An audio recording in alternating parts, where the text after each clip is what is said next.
Bernhard Walter s'est levé tôt ce matin. Il a une mission spéciale à accomplir. Le sous-officier SS va accompagner aujourd'hui une opération dont personne à l'extérieur ne doit avoir connaissance.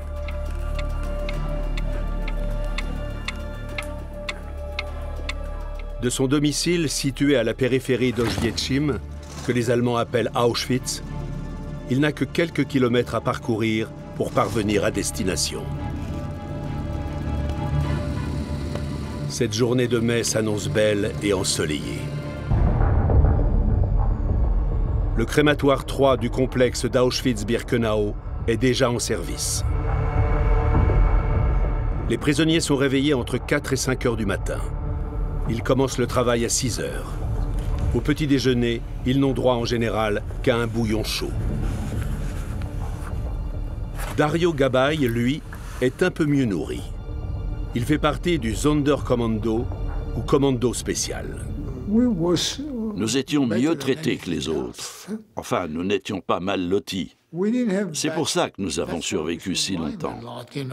Nous avions assez à manger. Nous disposions du nécessaire, nous étions propres, etc. Ces petits avantages vitaux ont un prix. Du dortoir niché sous les combles, Dario Gabay n'a que quelques marches à descendre jusqu'au four crématoire. Les hommes du Sonderkommando sont à la tâche pratiquement 24 heures sur 24. 2 équipes se relaient. L'une travaille de 6 heures du matin au soir et l'autre la nuit. Après une semaine, elles alternent. Il en va ainsi depuis 10 jours, depuis la mi-mai 1944, et il n'y a pas de fin en vue. Les trains roulent sans relâche. Ce jour encore, de nouveaux convois arrivent au camp.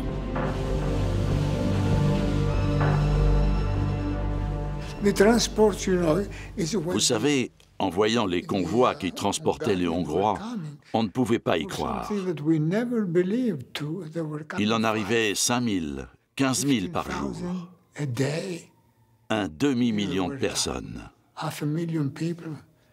C'est resté ancré dans ma tête. Ils arrivaient et arrivaient.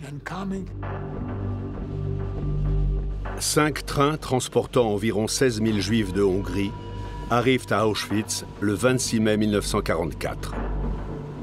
Dans l'un d'eux se trouve Irène, 13 ans.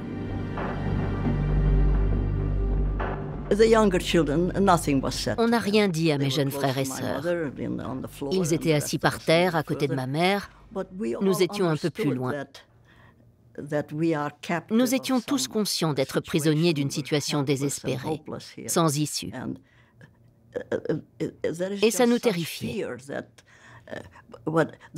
La peur était très forte. Et pourtant, nous pensions que ça ne pouvait pas être aussi grave que ça en avait l'air. Il reste toujours une lueur d'espoir.